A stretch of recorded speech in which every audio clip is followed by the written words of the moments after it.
Welcome, everyone, to the Main Street Business Podcast. This week's episode, we are coming to you from the future. In the real world. We're in the real world. Yeah, but the future, too. We're bringing Yeah. the future to you. We want to let you know what the heck's going on. Yeah, this is exciting. Now, for those watching on YouTube, you can see a special guest. We'll introduce him here in just a moment. But for you, okay, what do we say? The old people or the non-progressive? I don't know. I don't want to offend someone, but I'm proud of you for listening to this. You saw the word metaverse and you're like, am I really going to listen to this? Yeah. Yeah. Maybe you're subscribed to Wired Magazine or, I don't know, Science and Technology Magazine, or you listen to some science podcast or tech stuff. This is your tax and business lawyers. We're going to give you a little dose of the metaverse because we think it's cool and it's interesting. And there's some stuff we think our listeners and clients should know. Yeah. Yeah. So the topic today, I want to do this with legit for those watching on YouTube. We are coming to you live from the metaverse. Now, for those that are listening to the podcast, I just put on my Oculus. What do you call these things, Remy? Oculus Quest 2. Oculus Quest 2 virtual reality glasses. Yeah, goggles. So anyway, they're pretty cool looking. Maybe you saw some kids at Christmas get one in your family, or you're old enough and geeky enough as me to have one. But today's topic is doing business in the metaverse. Now, for those of you that already are doing business in the metaverse, let me give you a dose of reality. The IRS is going to tax you just like you're in the real world. And you can go, no, they're not. It's just a token. It's just this. No one knows who I am. No one's going to catch me. Well, we'll do a whole other podcast on paying taxes in the metaverse. But we have already started setting up S corporations for clients making money in virtual reality. If that didn't blow your brain, I mean, pretty cool. Well, we had to bring in a special guest today, so we brought in Remy because you don't want two tax lawyers talking about this. So look at Remy. I mean, if you're looking on YouTube, I have to say, Mark and I are a little older than Remy. Yeah, he's wearing his hoodie, of course, very metaverse. You don't want a guy like in a suit and tie coming to tell you about the metaverse. Would you trust him? Yeah. If he was wearing a suit and tie, you'd be like, he's a bozo. He doesn't know what he's talking about. Yeah. Perks of the metaverse is I can work from home. Yeah, there you go. Yeah, look at it. He knows what he's doing. He's under 25. He's living the dream. We're still catching up. Okay. Now let me introduce him here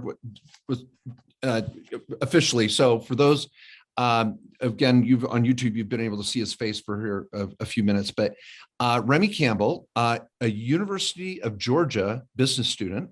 Okay. So right there, that's a good foundation. Stay the course, get that done.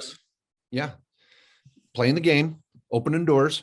Anyway, he's also a moderator for OddKey, which is a NFT marketplace being launched this Q1 of 2022 with Todd McFarlane and Steve Aoki. And it's a NFT marketplace for really musicians and artists at the highest level. It's darn legit. And he's a moderator on Discord for their community. So he's really helping the founders launch that. He's also right now, at the same time, now some of you that are techies, you get all this, but he is a co-founder in a DAO or a DAO, which stands for Decentralized Autonomous Organization. And this DAO is making money in different metaverse platforms, principally Upland, and Upland. And he told me he's also going to be going into Minecraft with that. So, and various other metaverses. So this guy knows what he's doing. We're excited. Remy, welcome. Thank you. Thank you. Okay. All right. So do I need to I just think this is like so futuristic, it's like you see it in the movies and virtual reality. So like for someone who has not done this yet, how would you explain it to them and why should they know about it right now? Yeah. What's a metaverse? Well, a metaverse is a concept. It's an idea of just a digital universe, being able to have a digital economy where you can meet and socialize with people, just all virtual. And so it's an idea. And that's what Facebook, EA, Niantic, Roblox, Ubisoft, all of these companies have focused their attention on, is creating sort of their own in virtual world economy and digital ecosystem. Now you said Facebook. I thought they changed their name to Meta. Yeah. There you go. If that's not a big indicator that this could be a huge thing in the future, I don't know what is. They changed their whole freaking name to Meta from Facebook. Yeah. So go ahead. No, and Remy, I think Remy just said something that was really interesting to me, is that there's not one metaverse right now. There's different companies vying to be the metaverse. And maybe I explain how there's metaverse is a term, but that doesn't mean there's only one. Can you explain that? So since this is a whole digital ecosystem, we've already had different, let's say, social platforms. We got Facebook, Instagram, Snapchat, Twitter, all these different social platforms that people use. There's going to be different platforms of metaverse, but as technology increases, hopefully the metaverses will converge and they'll be super interconnectable. You can go from one to the other super quickly, easy. The currencies will be similar. It'll just be super accessible for everyone. But the technology, realistically, only one or two technology companies will have the monopoly on like the haptic suits, the omnidirectional treadmills, the VR technology. But then all these actual companies will go onto that technology as third-party developers and build the metaverse on their platform. So look, I think this is a little different because like when the internet came out, everybody could get on the internet. It was the same thing. You got your URL or your sites up there and someone's on Amazon and they can jump over to eBay or whatever, and so you're jumping around. But here when I'm in a metaverse, I'm contained there, but you're like, but that's how it is now. You're saying eventually it's like you may have like a passport and you can go from one country, to another, so to speak, one metaverse to another. That's the goal in the long term, but that's not reality right now. No. Well, I mean, I'm on a bunch of different projects, but each project is a whole new hassle to get on. Sometimes they have their own wallets. Sometimes they have their own currency. The currencies are hard to swap between games. So if I want to play, I'll go into Upland's metaverse. There's an Upland specific currency. That currency won't be used in a different metaverse. So I'd have to swap a bunch of exchanges, which I found out is all taxable. Okay, now for some of you where your brains are already swimming and you're like, I can't listen to this podcast, it's too complex. Take a breath. Okay, everybody. Let me, for lack of a better word, dumb this down, which I've had to do for myself to get my head around this. Think of Facebook as probably the big gorilla in the room that's trying to really be the metaverse of the future. Then maybe they'll be the one, maybe not. We don't know. But their metaverse is, again, one community and one platform that you can dial into, if you will, and get there and go socialize. So these little goggles that I put on here at the beginning of the show is the portal, for lack of a better word in my mind, to logging in and going into the Facebook metaverse. And on Christmas Day or the day after, my daughter and I and one of our other attorneys, Max Merritt, here in the office, we put on our goggles and we went to the metaverse and we met there virtually. It was kind of cool. You logged in through your Facebook ID, for like, I guess, your profile. And so I had a little avatar. Now, if some of you have seen the movie Ready Player One, the avatar looked like a human. Their avatars are still kind of computer looking, but my face was there and we were able to meet there and talk. And I actually bought some real estate, which we're going to come back to here in a moment. So that was Facebook's metaverse, is I could go there, I could talk, I could buy things, I could play games, I could make money, I could spend money. That's Facebook's platform. What does Facebook call it? They call it the multiverse. The multiverse. Okay. Now, Remy, tell us about Upland, which is probably the most forward-thinking metaverse platform right now, especially with real estate. Can you tell us about that one, just so we get our head around that? Yeah. So Upland is a virtual property trading game that's kind of like a big game of Monopoly, but all the addresses in the game are linked to the real world addresses. So in 2019, they launched San Francisco. And so you could go in and let's say you lived in San Francisco, you'd be able to buy your house virtually. Since then, they've launched like Cleveland, New Orleans, Kansas City, New York, a couple others I can't think of off the top of my head. And essentially in this game, you can develop your property. You have your avatar, and in order to get your avatar from one place to another, you have to take a bus or train or plane. And all of this is costing the game's currency UPX, and that UPX can be sold back into USD. So it is real money. It's a whole digital economy. They have a lot of plans for it. It's cool because they're the only metaverse that I've seen that's selling digital real estate that links to the actual real world property, and they have the contracts with the cities. No, Matt, Remy was telling me about this. Remy, tell us about your property in the Bronx. Okay, yeah. So they did a Bronx lease, and obviously Bronx is very historical. So I did some research. I tried to find some public figures, like their houses in the Bronx. So Stan Lee, where he grew up, I went and I was the first, right on drop. I was there probably 5 seconds after the drop launch, and I bought Stan Lee's house. And since then, I've gotten people, you can put in offers for people's property, right? So people have offered me up to 4 or 5x of what I paid for it already, just for Stan Lee's. I haven't sold, but yeah. Yep. So what's the long-term thing? Like let's say I'm in Upland and I've got, I'm there, you use the same Oculus, or you can use some other, Google has their, what do they call the Google goggles ones? or whatever. Yeah. Google glasses. Yeah. Google glasses, whatever. So I'm in there. But like, what's why should a business owner or an investor care about this? Like, what's going to happen? Are people going to be buying and selling goods in there? Are companies going to have storefronts? I remember it was just like Christmas. I was Christmas shopping a week or so before Christmas. Mark calls me. It's like a Saturday. I'm walking around. He's like, "Hey, I'm going to buy some digital real estate in the metaverse." I'm like, "Okay." And he's just like, but Mark was telling me, he's like, companies are going to be like selling stuff, just like I was at the mall at that moment, literally physically walking around from store to store buying stuff. Like, is this what it could be in the metaverse? 100%. So just like NFTs, how they can be linked to real world assets. So when you go on Amazon right now and you buy something, it could get delivered to your doorstep, right? So let's say I'm in the metaverse and I'm going to a storefront. Well, I can buy assets that I can only use digitally. Yeah. But then let's say right next to it, I got some, but when I buy it in the metaverse, that's just the transaction, and then it gets sent to my door. So they'll be just corresponding. So they have in-game assets and in real life assets that you can just all buy virtually. Like, let's say I'm walking down a virtual mall, and it'd be on display. And let me put this in perspective from my point of view.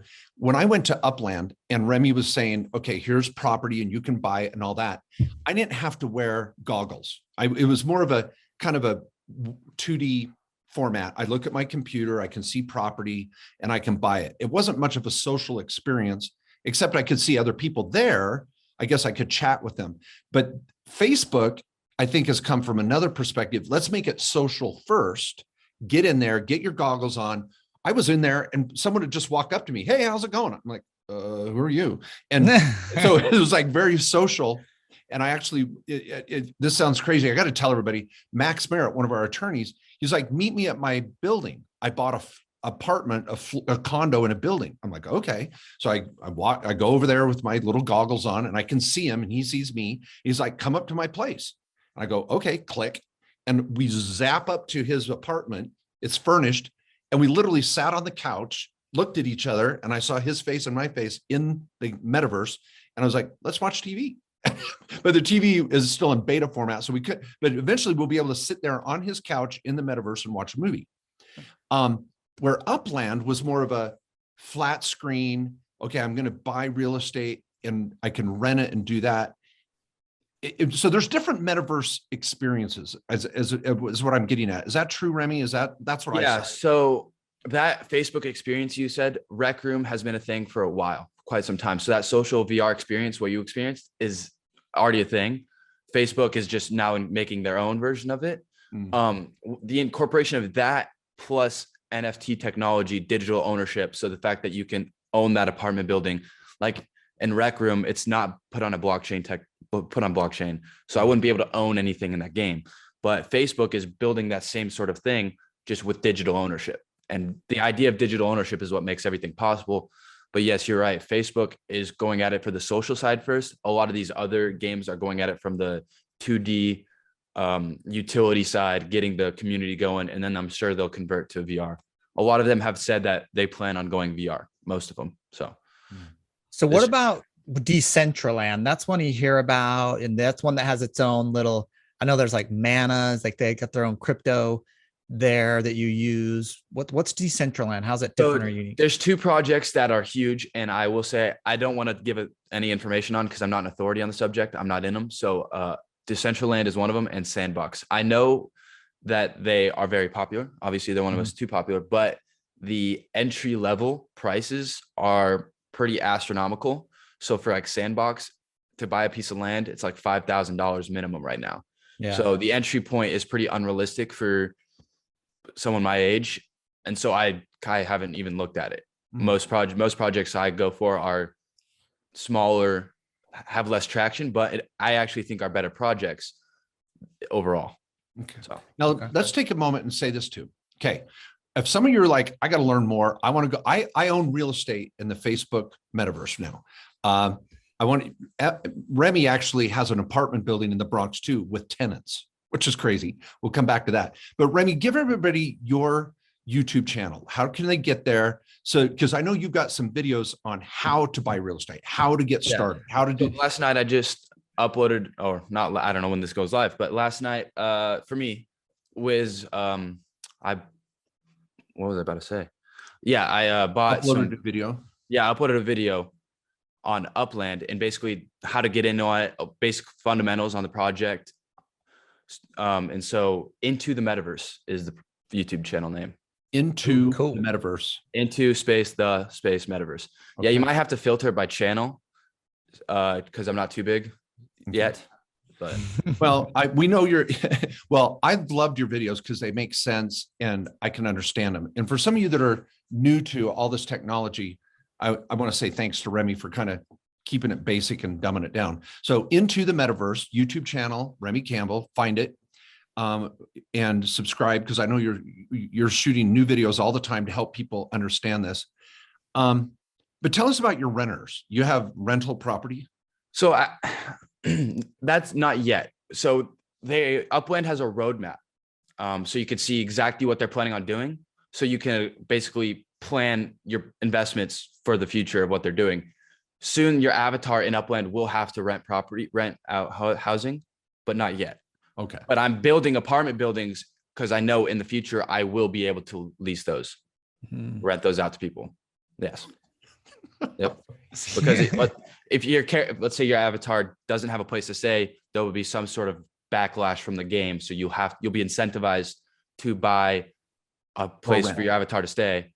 And then obviously there's only so much developed land. People are going to come to me for the housing. Okay. So first to the marketplace. Well, okay. Now some of the other videos we're going to be shooting here on podcasts in the next few weeks. We want to get everybody up to speed on this. And then we'll get back to more of our maybe bread and butter, real world. But So mundane. yeah, I said this at the very beginning of the show. If you make money in the metaverse or you make money selling lemonade, you're still paying taxes, people. Just because it's virtual doesn't mean the IRS is going to say, oh, that's okay. There's people making hundreds of thousands of dollars a year right now online with these strategies or more. Yeah. People are making millions of dollars in one sale. So, I mean, even the IRS, this is hilarious because they have publications out that talk about if you have stolen goods that you have not returned within the same year, that's income. Like a little IRS. I was like, oh, that's good to know. So I better report that as income. I stole some goods. I got to report that at fair market value if I haven't returned it within the year. Or, the illegal activity. This is like literally an IRS publications. You think they're going to say, oh, this is in the metaverse. They've already told us they're going to tax virtual currency transactions and everything. We know that. So, but I think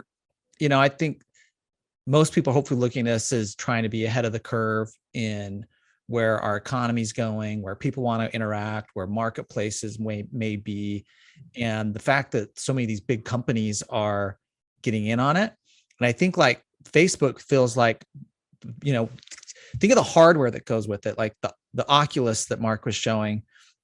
Like that's like the iPhone, I mean, how connected are we to our iPhones? How many things can we do on that thing that 20 years ago we're like, you thought you could just make a phone call, And so these companies that are making these devices and Facebook going all in on this is, I think, very interesting, and something I think all of us should just get a little up to speed on now. And for many of you listening, you might be like, yeah, it's not my cup of tea. That's cool. It's cool. Maybe you've got something cool you can say at a party. But for many of you that are intrigued by this, I think it's something to look into and go down the rabbit hole on. Could be fun. Well, yeah. Oh, go ahead. Well, let me set the stage here, Remy. I've got an important question for you on your DAO, if I could. Ooh, yeah. And as a parent, let me throw this out too. I've got kids in college, and my daughter Molly, who we've talked about on the show before, my little paper shredder, has now moved on to college. She won't paper shred for me anymore. But Molly, as a college student, said, I want social interaction. And if I'm not able to do it in my dorm or apartment building or whatever, I can go in the metaverse and meet people and have a social experience. But as an entrepreneur, she can also go in the metaverse and make money. She can sell things, she can develop things, and she can invest. And that's a concept a lot of people don't understand, is doing business and investing are two different things. You can go in the metaverse and actually make money, or you can go in there and buy something to hold it, like these NFTs or real estate. And they're two different concepts. And so, Remy, maybe explain I know it's a deep concept. Some of our more techie listeners are going to love it, but tell us what you're doing that's maybe business oriented and investment oriented, and where this DAO fits into it that you're working on. Okay. So NFTs, NFT technology, I think is misunderstood a little bit. When people think NFTs, they kind of think, oh, digital picture, I could just screenshot it, like blah, blah, blah, blah, blah. Well, it's actually just the technology behind the digital ownership that makes it possible. So there's different types of these NFTs. Some Now, have define NFT, non-fungible token. Okay. Yeah. So it's just can't be duplicated. So it's digital ownership. So it could be real estate, or it could be a piece of art. Yeah, exactly. Anything digital, all their different utilities, it still could be owned by you through NFT technology, but they all have different utility. It could be music. It could be a ticket to a concert. Lots of different things. Exactly. A real estate deed. You can link real estate housing to NFTs, and smart contracts can completely negate the use for escrow. That's going to be a huge thing in the future. I spoke at the Blockchain Real Estate Summit, I don't know, 6 months ago. There's counties in the US looking at moving away from recording deeds and doing it all on a blockchain. And you're going to that's how your deed is going to now be. It ain't be like the county recorder's office anymore. All businesses in some way, shape, or form are going to have to incorporate onto NFT technology within 5 years. I mean, if you were not able to earn money by playing a video game after like 2 years, it's going to be completely irrelevant. Most video games will be play to earn. And so it's just, yeah. Well, okay. So a DAO, what's a DAO? It's a decentralized autonomous organization. It's essentially, a good example is yield guild games. If you're really curious, you could do some research into that. But it's essentially a way for all these people that you meet online to pool their money into these projects to increase their earnings safely through smart contracts, so that you're not getting scammed by random people online. It's really all safe through smart contracts and digital ownership. Well, okay, that didn't make any sense. But I want no, I will say this, to keep it simple, and we're going to do a whole podcast on the DAO, and we'll have Remy back for that, I'm sure. But to me, what is going on with these DAOs is I can go in the metaverse, I can create a business partnership and say, hey, let's pool our money and let's do something as a group. Let's play this game together. Let's work together to make money. And just like in real life. That's exactly what it is. It's like a Gunther clan in Ready Player One. Okay. Now, I would say this too. If any of you are kind of fascinated by this, skip the movie, just go download the audiobook and listen to Ready Player One. And I fascinating. That's really where we're going. Was that fair to say, Remy? Yeah, 100%. Okay. Well, in a DAO too, I mean, DAOs are like a lot of blockchains, a lot of the crypto, like they have a DAO that determines what they're doing, right? And based on how much you own on that blockchain, or the crypto, that gives you your voting power. So the DAOs are, these are when it's like, well, who controls, Ethereum, or, okay, well, there's a DAO essentially who controls these different cryptocurrencies and makes the decision about all these things that they need to decide on. Because there's innovation and technological improvements and all that. Well, it's the DAO. It's not a government organization. But a lot of states like Wyoming, I know, has a statute for DAOs now. It's like LLCs, corporations, DAOs. Like there's already states creating laws on how to organize a DAO and get basically like state government charter of it. Pretty interesting. Oh. Yep. The tech people must hate that, Remy, right? You're like, we're trying to be the wild, wild west out here, and the government's already trying to regulate you. So, yeah. Yeah. Here's what's going to happen though. That's why I think it's necessary and important is if there's enough money in this stuff, there's going to be lawsuits. There's going to be people try to manipulate it, and you're going to want some laws and some rules and some courts that are going to have to enforce some stuff. As much as we, bicker about our government and stuff, go to these third world countries that have no court or rule of law.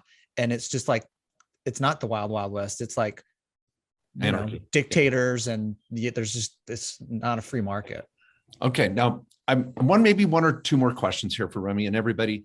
I want to summarize this again and say that going into virtual reality from a business, tax, and economic standpoint is just like regular reality.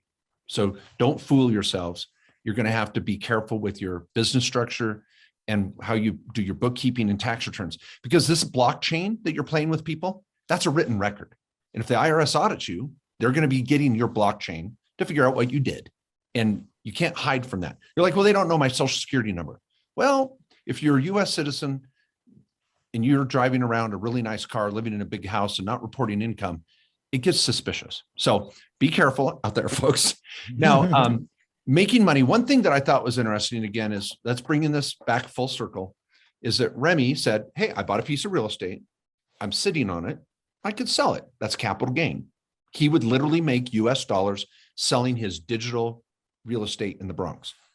But you also told me about how you can make money by improving your avatar or your spaceship or something like that. Some of you parents out there are going, why are you playing that game? Well, I'm leveling up. I'm getting better armor or better weapons or better transportation. And you can sell that avatar and make money. And there's big money in that. Could you explain what's going on there? Yeah. So, I mean, I'm sure most of us have played some form of video game. When you're playing a video game, you can earn rewards, right? But you don't own those rewards, it's in the game, right? But now there's a secondary economy because people who are interested in the game might want to purchase those off you, right? So you can actually sell them. You can just resell all the rewards you earn. So if I'm playing, let's say, Star Atlas, which is basically a spaceship game where I'm going to be able to own planets, you have your ship, and I use that ship and I go destroy other people's ships, right? Okay, and I'm I take liking their it so stuff. far. Keep going. Okay. Yeah, I destroy their other ships. Their ship is burned. That NFT is burned, right? But they drop their loot. I take their loot. Those are all NFTs, right? I can resell them, or maybe might be equipment that I can put on my ship to make it better, and eventually resell my ship. And so that's just playing to earn more rewards, which I can then resell. Are people doing that? Yes. How much money can someone make buying a ship and making it better and reselling it? I've seen people making several thousand. Is that fair? Oh yeah. Yeah, that's fair. Yeah, 100% more than that. Depends. So there's different, and like in Star Atlas, because that's what I'm used to. There's entry level ships at like $20 that I can use to generate returns. But there's also ships that are 100 grand off drop. So hold it. I can spend 100. There's people out there buying ships to play this game with 100,000 of regular US dollars. Oh yeah, 100%. Way more than that. Someone bought a yacht in Sandbox for $580,000. What? Yeah, a digital yacht in Sandbox. Oh my gosh, it's crazy. Okay, now where's the Millennial Falcon in all this? Well, Vivi, which is a platform I use, has the license for Star Wars. So I'm hoping on there because I want one too. I want one too. Oh my gosh. Wow. Cool. Wow, fascinating. So, well, right. I played joust. I'm pretty good on my little horse. So Okay. if my horse and my joust gets really good, I could sell that and make money. That's Well, yeah. I mean, if there was a progression system in Joust, I don't think there was a leveling system in that game. Oh my gosh, this is crazy. Well, fascinating new world. Matt, Yeah. I'm kind of speechless. This is so interesting. Yeah, I was the last question I was going to ask was what's the difference between VR and AR? Like, Okay. what's the difference between those two? So virtual reality is when you put on the Oculus Quest 2 and it's a whole new world. Okay. Augmented reality is like glasses. So it's formatted to your surroundings. So let's say Niantic, for instance, they just launched a project called Lightship AR, which essentially they're allowing third-party developers to come in and program their games on their AR technology that they're going to be. So I put on glasses, right? And I still see the room, but there's a digital overlay. So let's say I have an NFT poster, right? Well, I'll be able to wear my glasses in my house and there'll be a digital overlay in my house. So I could see some really cool artwork on the walls. There might be some statues that I, purchased or some just anything. It's just a digital overlay on the real world. Okay. Yeah. So I think AR and right. VR are both the future. There's two different types of technology that are going to be huge. Cool. Okay. Well, I'm going to summarize this from my perspective and tell me if I'm wrong. Okay. The metaverse is a loosely held term. No one owns the metaverse. There isn't one metaverse. Okay. Takeaway number one. We're good. Yes. Okay. And different companies are creating metaverses and want you to come play in their metaverse, whether it's a game or whether to socialize or to buy and sell art or to buy and sell real estate. There's these different types of metaverses that exist. Yes. What are the big 2 or 3 or 4? Well, obviously the most popular are, I'm assuming, Facebook's. I haven't played Facebook because my Quest is back in Georgia. Decentraland and Sandbox, I know those are huge, but there's also Vivi because they're doing the more collectibles route. Upland is pretty big. I mean, they have 150,000 daily active users, and that's with very little advertising. The thing about Upland is they're partnered with the NFL. So I'm just going to throw out some speculation. I wouldn't be surprised if we see an Upland ad in the Super Bowl. I wouldn't be surprised at all. They have a partner with, so there's a big one. And then there's some gaming ones that I'm in that are probably not as big as these other ones, but I like them because I play video games. So. Well, All right. Matt, I'm gonna go to lunch. Matt, do you want to go meet in the metaverse and go out for? Yeah. Can we go somewhere nice though? I have a feeling I'm going to be eating in the metaverse, but not really feeling full. Yeah. Like, can we be like in like a really nice restaurant, but I'll just be eating like Chipotle or something, or like You're making that as a joke, but people already do that. Yeah. Yeah, people, well, because for social experiences, they're like simulations. So you can go to a restaurant and you're in the restaurant environment and you'll have food that you can like virtually eat and talk to people. You're not actually eating, but you're just in that social environment. Yeah. You know, it's funny. Last night, Max Merritt, who's one of our techie type attorneys, Darren Charrington's been on the show a number of times. Max called me last night at 11 o'clock at night and he says, "We're going to go golfing down in Malibu. Do you want to come?" And they had all their Oculus glasses on. There was 3 guys. They said, "We need to foursome." And I was like, "What?" He goes, "It's $14. Just go get the app, join, and we're going to meet in Malibu and golf 9 holes." And I go, "Really?" And he's like, "Yeah, you just walk along like you got your golf cart, you cruise around, you play your course, you see all these beautiful scenery, and you're chatting each other up just like you're on the golf course." And I was like, "Oh my gosh, I got to go to bed. Maybe tomorrow." He's like, "Okay, we'll get a tea time for tomorrow night." Okay. What the crazy? Anyway. Okay. Well, Remy, your YouTube channel again. Get everybody go there, learn about this, subscribe, check out his channel and what he's got to offer. We'll have him back more as we continue here. He's our resident expert, but tell us about your channel again. Into the metaverse. Simple as that. And Love it. yeah. That's pretty classic. Okay. Into the metaverse. Thanks, Remy. Appreciate it. Of course. Thanks And for having me. everyone listening, we hope you've enjoyed this amazing episode of the Main Street Business Podcast. Make sure you go to mainstreetbusiness.com to sign up for the newsletter, get updates on new shows. And I don't know, I was trying to say something like, may the force be with you. What's the appropriate sign off here for? Yeah. Come on, Remy, take us. That's a good one. I'm a big Star Wars nerd, so I'll take I was that. thinking, what would Tony Stark say? I don't know. Book of Boba Fett came out last night. Oh, yeah, that's right. Today. I stayed up late and watched it as soon as it dropped. So that's why I was a little bleary-eyed this morning. See, I'm too old school. I'm like 1883 just dropped a new episode. I'm like, okay, I'm in. Now that's the prequel to Yellowstone, folks. Yeah. So just want to. So Yeah. I'm good with Dutch oven around a campfire, Sam Elliott shooting guns. I can deal with that. But Boba Fett, what? Boba Fett? Oh, Boba Fett. Okay. From Star Wars. I'm just joking. I'm just. Oh, okay. Okay. Anyway, hey, you tell me who Sam Elliott is. Do you know? Sounds familiar. Oh my gosh. You're just a child. All right. Before my time. Oh my gosh. Yeah, okay. Anyway, the coolest, most badass cowboy ever, Sam Elliott. I mean, some may say John Wayne, a little too Hollywoodish. Well, to Hollywood. All right. Yeah. Sam Elliott. He's that. Okay. Thanks, everybody. We'll see you next week. Thanks, Remy.